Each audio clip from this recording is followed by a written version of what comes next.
Salut, c'est Nathan, bienvenue. Aujourd'hui dans cette toute nouvelle vidéo, nous allons parler de comment créer une entreprise au Gabon. Tu aimes ce pays, tu es probablement intéressé par l'entrepreneuriat sur le marché gabonais. Alors installe-toi bien parce que dans la vidéo nous allons quand même parler de choses assez cruciales concernant la création d'une entreprise, bien sûr au Gabon, qui est un pays qui intéresse lentement mais sûrement un bon nombre d'entrepreneurs intéressés par les investissements ou tout type d'investissement, bien sûr en Afrique. Mais avant de décortiquer, avant de pouvoir vraiment détailler ce sujet pour toi, je t'invite à t'abonner à cette chaîne en activant la cloche de notification que tu vois juste en bas. Abonne-toi tout de suite, c'est très important pour que vraiment tu sois alerté de toutes les prochaines vidéos qui seront publiées par la suite portant sur la création d'entreprise et sur l'investissement en général. Donc abonne-toi encore une fois pour vraiment garder une proximité à la chaîne et que tu sois alerté de tout ce qui va se passer par la suite.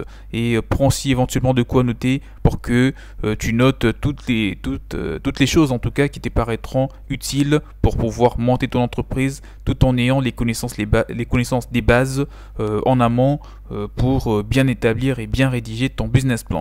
Alors, comment créer une entreprise au Gabon? Pour la petite histoire, le Gabon avait lancé un guichet unique hébergé par l'Agence de promotion des investissements privés, dit le APIP, dans le but de faciliter les démarches administratives relatives à la création des entreprises et qui avait pour mission de promouvoir les investissements nationaux et internationaux.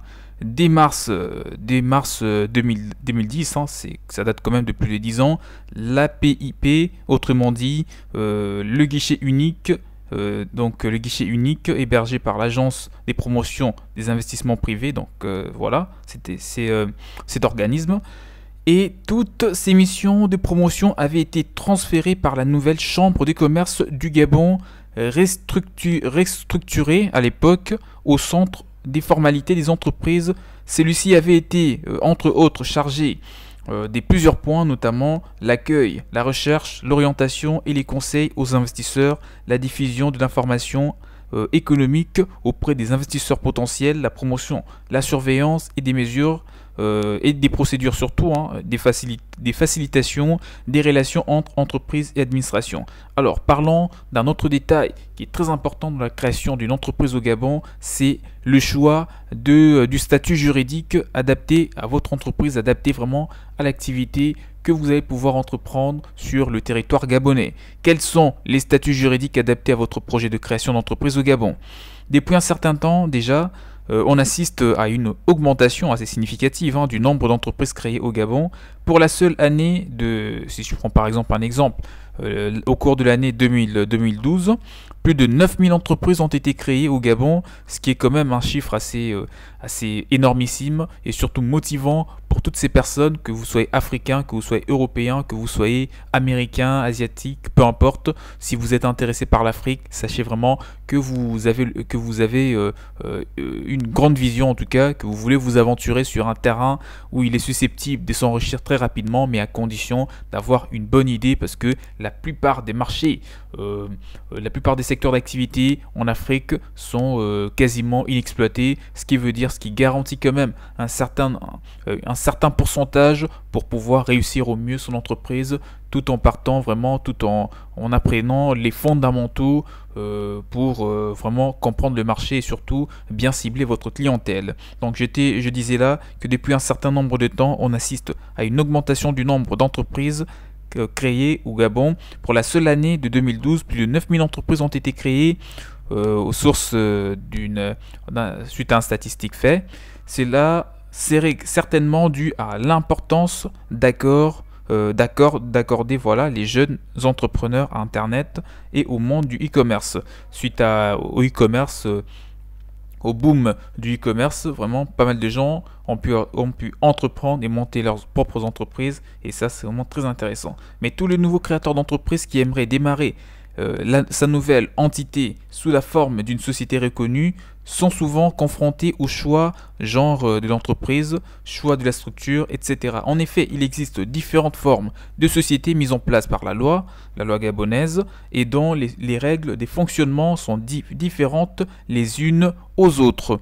Aussi, ces différentes règles n'entraînent pas toujours ou presque les mêmes conséquences quand il s'agit de la responsabilité juridique des différents associés au sein de la structure.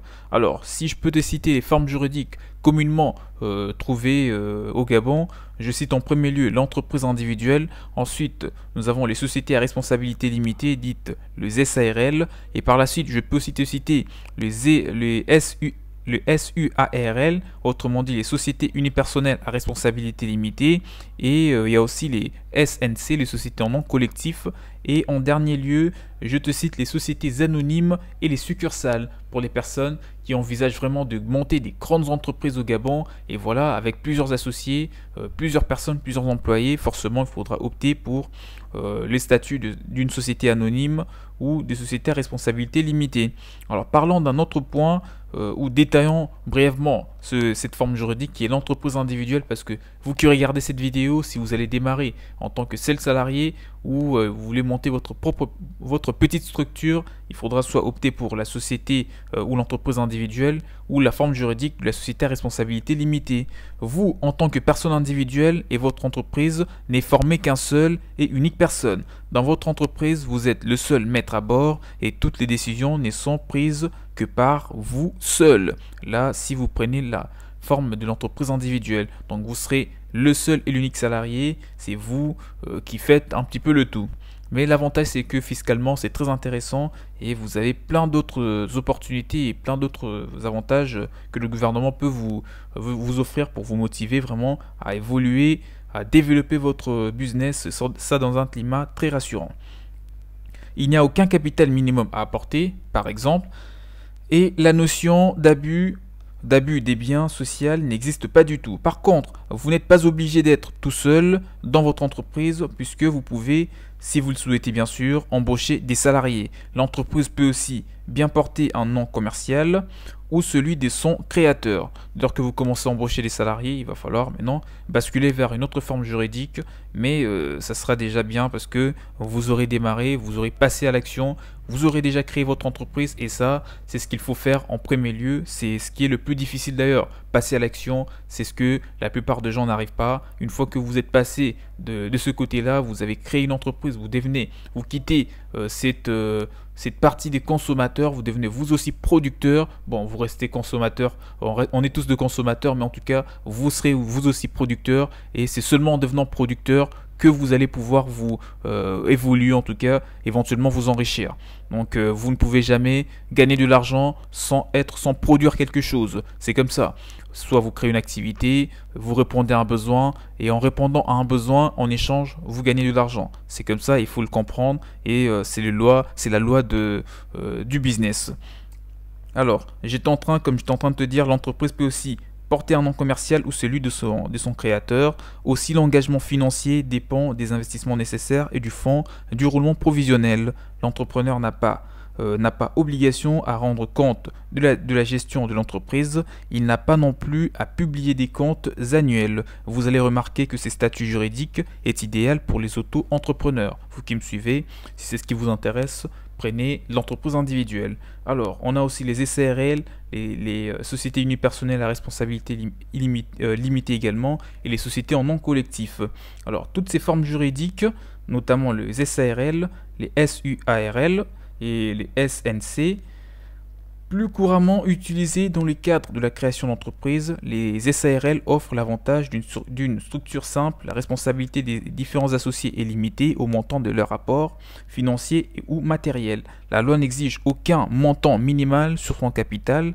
Celui-ci est réparti entre les associés au moins deux et peut être dirigé par un ou plusieurs gérants, associé ou non. Donc là, on part par plusieurs chemins. En tout cas, on est sur du concret, sur des choses bien logiques, et il faut savoir que cette forme juridique sera adaptée à votre entreprise. Et la société unipersonnelle à responsabilité limitée ou l'entreprise unipersonnelle à responsabilité limitée n'a aucun associé, et ses règles de fonctionnement se rapprochent à celles de la société à responsabilité limitée. Ils sont un petit peu identiques. À quelques règles, ils se diffèrent par quelques petits points, mais ces bénéfices sont imposés de plein droit à l'impôt sur les revenus au nom de l'associé. Alors, parlons de la société en nom collectif. Quant à cette forme juridique, est contractée par des associés responsables et solidaires. Son objet social est d'exercer une activité commerciale ou civile sous dénomination sociale. Cela signifie que la mort d'un des associés entraîne, je dirais, de facto la dissolution de la société. Les différents associés ne peuvent ni offrir ni vendre leur part sans l'accord des autres associés. Donc toutes les décisions doivent être prises à l'unanimité. Là, je reprends un petit peu cette petite phrase pour que tu comprennes. Cela signifie que la mort d'un des associés entraîne de facto la dissolution de la société. Les associés peuvent ni offrir ni vendre leur part sans l'accord des autres associés. Donc toutes les différentes décisions doivent être prises à l'unanimité. Ça ne veut pas dire que si un associé est mort, forcément la société doit disparaître. Non, il faut vraiment qu'ils se réunissent. Ou si un associé a quitté, bon, c'est pas que en cas de mort. Un associé peut quitter, créer sa propre boîte, ou un associé peut par exemple, pour X ou Y raison, ne plus vouloir faire partie de la boîte. En tout cas, les décisions sont toujours prises vraiment au cours d'une réunion réunissant toute personne, tous les associés au sein de la boîte. La société anonyme, en tout cas au Gabon, voilà, a la spécificité de ne pas révéler l'identité de ses actionnaires. C'est une société des capitaux qui rassemble des personnes qui peuvent ne pas se connaître. La participation des associés, actionnaires notamment, est fondée sur les capitaux investis dans l'entreprise. Alors la succursale est l'établissement commercial autonome et durable d'une entreprise mère. Elle est capable de commercer. Elle est capable de commercer avec des tierces, puisqu'elle est dotée d'une direction distincte et jouissant d'une certaine autonomie. Voilà, là c'est un petit peu des détails sur les formes juridiques auxquelles tu vas pouvoir faire face, en tout cas des formes juridiques qui te seront présentées au Gabon pour que tu réussisses la création de ton entreprise. Et pour parler brièvement et rapidement de la fiscalité, moi je te dis que la fiscalité au Gabon reste très accessible. Ce n'est pas qu'au Gabon, dans tous les pays, pratiquement tous les pays d'Afrique, la fiscalité est très réduit, ce qui veut dire quand même, ce qui garantit la réussite de votre entreprise. Et comme je vous ai dit, si vous investissez par exemple dans certains secteurs d'activité, tels que la technologie, l'informatique, le transport, l'agriculture, voilà, en tout cas, tout ce qui touche, par exemple, aux décorations intérieures, l'électricité, l'organisation des événements, parce qu'en Afrique, les gens aiment bien la fête, tout ça, la bonne ambiance. Si vous organisez des événements, si par exemple, vous vous installez, vous créez un restaurant, enfin bref, dans la restauration, tout cela sont des secteurs qui rapportent énormément d'argent. Vous allez vous retrouver et voilà, moi je ne peux que vous motiver. Si vous investissez au Gabon, il y a un potentiel, vraiment le marché est très porteur. Il faut vraiment prendre le temps de bien étudier le secteur d'activité qui vous intéresse pour vraiment réussir par la suite. S'il y a un point qui n'a pas été abordé ou plusieurs points que vous avez voulu vraiment découvrir dans la vidéo, mais qu'il y a seulement une petite partie qui vous a été répondu, mettez-les moi dans le commentaire, parce que toutefois on ne peut pas répondre à toutes les questions dans une vidéo d'une dizaine de minutes. Il y a le lien de mon site qui se trouve dans la description de la vidéo pour les articles plus détaillés sur l'entrepreneuriat au Gabon. Il y a aussi mon mail pour tout contact. Abonnez-vous à la chaîne, c'est très important, en activant la cloche notification que vous voyez juste en bas pour ne rien rater, pour être alerté. On se retrouve très prochainement pour d'autres vidéos sur l'entrepreneuriat. Portez-vous bien, ciao ciao.